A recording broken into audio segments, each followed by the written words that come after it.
Hello students, welcome to Div Drishti Academy and Digital Smart Classes. My name is DK मंडल और मैं आप लोग को फिजिक्स पढ़ाऊंगा। तो जैसा कि मैंने आप लोग को पिछली कक्षाओं में पढ़ाया, आवेश के बारे में बताया, उसके सिलेबस बताई, आप लोग को कितने अंक पूछे जाते हैं ये भी मैंने आप लोग को पिछले लेक्चर में मैंने बता चुका हूं।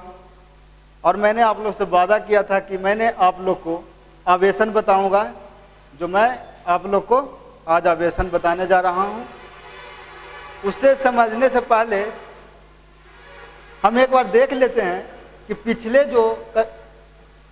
जो लेक्चर थी उसमें हम लोगों ने पढ़ा था आवेश के बारे में, ठीक, कितने प्रकार के आवेश होते हैं उनके बारे में, और अगर दो सजातीय आवेश और दो विजातीय आवेश एक दूसरे के नज़दीक लाते थे तो उसका जो बिहेवियर था किस प्रकार होती थी, हम लोग ने इसके बारे में पढ़ लिया था कि अगर नेगेटिव नेगेटिव या फिर पॉजिटिव पॉजिटिव को लाएंगे एक साथ तो वहाँ पर ही प्रतिकर्षण होगी, अगर पॉजिटिव और नेगेटिव को एक साथ लाएंगे तो वहाँ पर ही आकर्षण होगी। ओके, तो आज हम लोग इससे आगे पढ़ेंगे आवेशन के बारे में, ठीक। तो आप लोग तैयार हो जाइए और मैं आप लोग का आवेशन स्टार्ट करने जा रहा हूँ। ओके,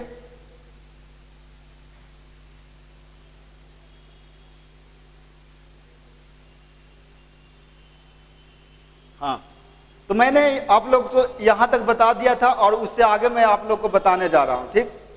और मैं आप लोग को बार बार ये कह रहा हूँ कि मैंने लिखा हुआ लाया हूँ आप लोग को, ताकि आप लोग को मैं केवल समझा सकूँ और आप लोग उसे नोट डाउन कर ले। क्योंकि यहाँ से क्या होता है टाइपिंग से कि आप लोग को विजुअलाइज हो जाती है, मतलब कि आप लोग एक एक लाइन को आसानी से लिख सकते हो, ठीक, ताकि आप लोग को कोई दिक्कत ना हो। तो आइए हम लोग पढ़ते हैं आवेशन के बारे में। ओके, तो आवेशन तो सबसे पहले जान लीजिए कि होता क्या है आवेशन, उसके बाद हम उसके सारे टॉपिक के बारे में, उसके जो टाइप है, घर्षण द्वारा, चरण द्वारा, प्रेरण द्वारा, इसके बारे में बारी बारी से इसके बारे में अध्ययन करेंगे। तो देखो बच्चों, क्या होता है आवेशन में कि आवेशन एक प्रक्रिया होती है जिसमें किसी वस्तु को आवेशित किया जाता है। ओके, तो आवेशित करने में किसी वस्तु को जो प्रक्रिया का हम लोग फॉलो करते हैं उसे हम लोग आवेशन कहते हैं।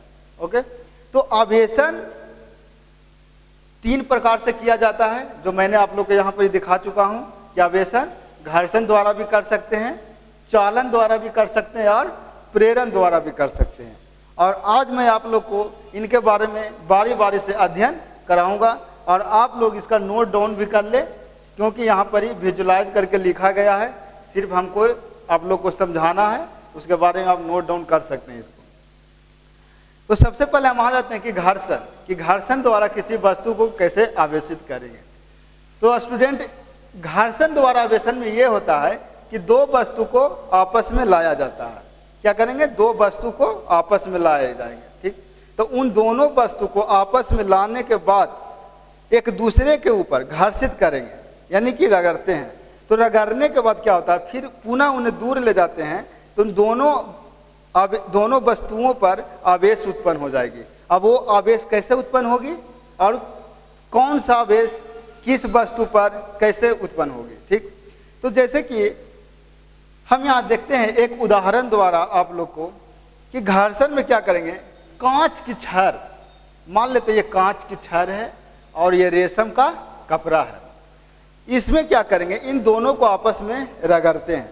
रगड़ने के बाद क्या करेंगे, इन दोनों को दूर ले जाएंगे, तो देखेंगे कि कांच की छड़ जो है धनावेशित हो गई है और जो रेशम का कपड़ा है वो ऋणावेशित हो गई है। तो इस प्रकार हम वस्तु को ऋणावेशित और धनावेशित कर सकते हैं घर्षण के द्वारा, ठीक। तो वही यहाँ पर लिखाया गया, समझाया गया है आप लोग को कि कांच की छड़ को अगर घर्षणेंगे तो कांच की छड़ धनावेशित और रेशम का कपड़ा ऋणावेशित हो जाएगा।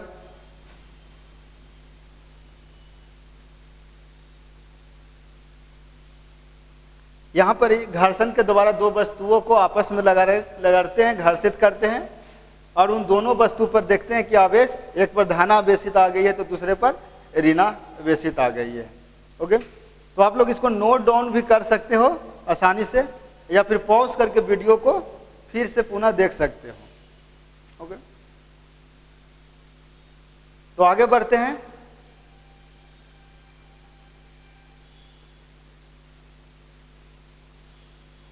और यहां देखेंगे कि दूसरा जो प्रक्रिया है आवेशित करने का, वो चालन द्वारा है। तो चालन द्वारा आवेशन में क्या करेंगे हम लोग? चालन द्वारा आवेशन में क्या करेंगे? तो चालन द्वारा आवेशन में हम लोग क्या करेंगे कि एक आवेशित वस्तु लेनी है, ठीक, एक आवेशित वस्तु लेनी है और उस आवेशित वस्तु के नजदीक दूसरा उदासीन वस्तु यानी कि अनावेशित वस्तु को लेनी है, ठीक, और इससे स्पर्श कराना है। क्या कराएंगे? यहाँ पर ही स्पर्श कराएंगे। तो स्पर्श कराने के बाद क्या होगा कि इन आवेशित वस्तु से इलेक्ट्रॉन निकलेंगे और इस उदासीन वस्तु में जाके समा जाएगी, ठीक। जैसे कि हम लोग देखते हैं यहाँ क्या होगा, मान लेते हैं ये कोई आवेशित वस्तु है, मान लो कि ये ऋण आवेशित वस्तु है। कैसा है?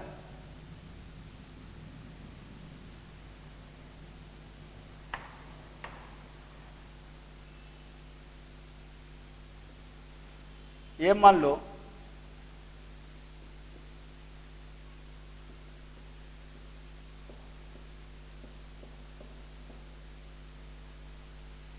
ये ऋणावेशित वस्तु है। ओके, अब ये ऋणावेशित वस्तु के नजदीक क्या करेंगे, एक उदासीन वस्तु को लाएंगे, न कि वो आवेशित नहीं होगा, वो उदासीन अनावेशित वस्तु होगा।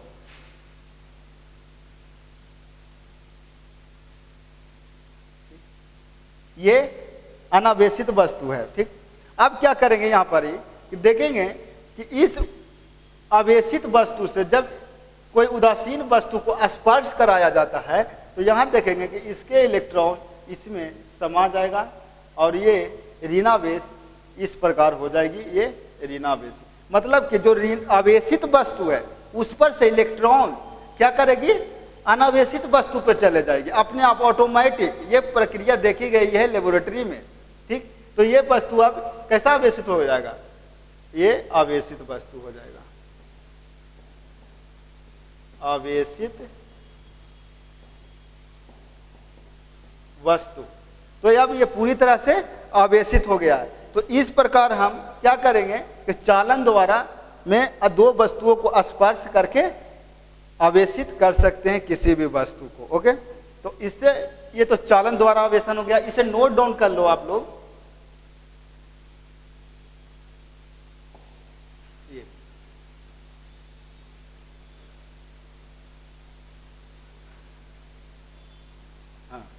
ये चालन द्वारा है,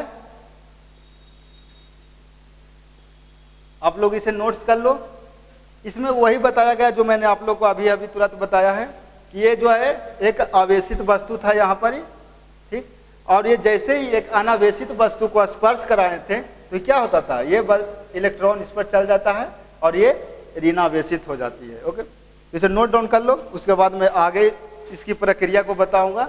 और तीसरी प्रक्रिया है आप लोग को प्रेरण द्वारा आवेशन। प्रेरण द्वारा आवेशन, इसमें समझने से पहले हम लोग एक बात समझ लेते हैं, ये कि उदासीन वस्तु को हमेशा याद रखना कि कोई भी उदासीन वस्तु हो, इसका कहने का मतलब ये हुआ कि उस पर जो इलेक्ट्रॉन और प्रोटॉन की जो संख्या है ना वो इक्वल रहेगी, माने समान मात्रा में रहेगी, ठीक। 2 इलेक्ट्रॉन 2 प्रोटॉन, 3 प्रोटॉन 3 इलेक्ट्रॉन, इस तरह रहेगी समान, तभी हम उस वस्तु को उदासीन वस्तु कह सकते हैं। यानी न्यूट्रल बॉडी भी कह सकते हैं, अनावेशित वस्तु भी कह सकते हैं, बहुत सारे नाम है इसके, जैसे आप लोग बुलाना चाहे बुला सकते हो, ठीक। अब आप लोग को जो इस टॉपिक से जो प्रश्न पूछे जाएंगे ना, वो ये VVI हो जाती है उसके लिए। जब भी प्रश्न पूछे जाएंगे आप लोग से तो ये प्रेरण द्वारा आवेशन पर ही आधारित होगा वो प्रश्न, नहीं तो इस चैप्टर इस टॉपिक से आप लोग को क्वेश्चन नहीं पूछे जाएंगे। ये गारंटी है कि प्रेरण द्वारा आवेशन ही पूछे जाएंगे। और इसे कैसे क्वेश्चन पूछे जाएंगे वो भी मैं आप लोग को इस टॉपिक के लास्ट में बताऊंगा, ठीक। हम लोग समझते हैं प्रेरण द्वारा आवेशन। इसमें देखो क्या होता है, इसमें एक आवेशित वस्तु लेते हैं, ठीक, एक आवेशित वस्तु लेंगे और दूसरा अनावेशित वस्तु लेंगे, यानी कि पहले से आवेशित नहीं है, अब उसे हमको आवेशित करनी है। तो कैसे करेंगे? प्रेरण द्वारा। कैसे करेंगे? तो उसके हम नज़दीक ले जाएंगे, स्पर्श नहीं कराएंगे, उसके केवल नज़दीक ले जाएंगे। तो नज़दीक ले जाने के क्या कारण होगा कि वो वस्तु आवेशित हो जाएगा। जैसे कि मैंने यहाँ एक उदाहरण लिया हूँ कि मान लो ये कोई आवेशित वस्तु है,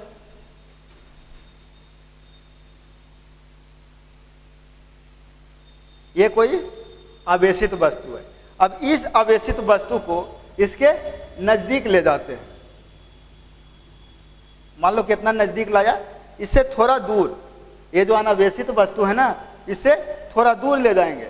याद रखना कि इससे इन दोनों वस्तु को स्पर्श नहीं कराएंगे, जब भी ले जाएंगे इसके नज़दीक ले जाएंगे। तो उस प्रक्रिया में हम लोग देखते हैं कि जैसे ही उस वस्तु को नज़दीक लाए हैं, ये वस्तु को नज़दीक लाए हैं, तो इसके जो नज़दीक वाली सतह है, इसके नज़दीक वाली सतह ये हो गई, ये हो गई नज़दीक वाली सतह। ये नज़दीक वाली सतह पर क्या होगा? पॉजिटिव चार्ज आ जाएगी, ठीक।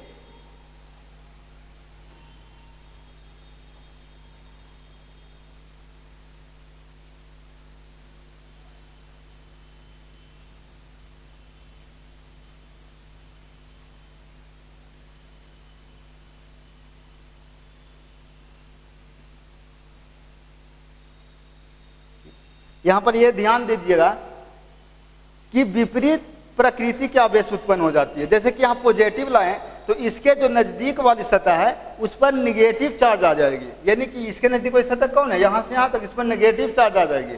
और इसके जो दूर वाली सतह है उस पर पॉजिटिव आ जाएगी, मतलब कि जैसा ये पॉजिटिव जिस नेचर का ये है उसी नेचर का इसके दूर वाली सतह पर आ जाएगी, तो ये पॉजिटिव हो जाएगा, यहाँ पर पॉजिटिव आवेश उत्पन्न हो जाएगी।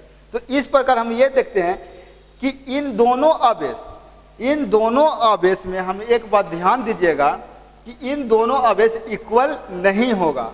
इन दोनों आवेश, अगर इस पर 2 कूलम पहले से है तो इस पर 1 कूलम आवेश होगा। मान लेते हैं कि इस पर पहले से 1 कूलम है तो इस पर 2 कूलम भी हो सकता है, या फिर इस पर 2 कूलम है तो इस पर 4 कूलम भी आवेश हो सकती है। ये कोई लिमिट नहीं है कि इन दोनों बराबर होगा, ना भी हो सकती है, हो भी सकती है, ठीक। तो इसे नोट डाउन कर ले, चालन द्वारा, प्रेरण द्वारा आवेशन में, ठीक। अब क्या करेंगे कि नेक्स्ट जो आप लोग को लेक्चर है उस लेक्चर में मैं आप लोग को बताऊंगा चालक, कोई वस्तु की चालक किसे कहते हैं और विद्युत रोधी यानी कि कुचालक किसे कहते हैं, वो मैं अगले टॉपिक में मैं आप लोग को लेक्चर में बताऊंगा। तो मैं यहाँ पर आप लोग को ये समझा रहा था कि आवेशन की मैंने यहाँ 3 विधियाँ पढ़ी। पहला विधि क्या थी? घर्षण द्वारा आवेशन, दूसरा विधि था चालन द्वारा आवेशन, और तीसरा जो विधि थी वो थी प्रेरण द्वारा आवेशन, ठीक। अब हम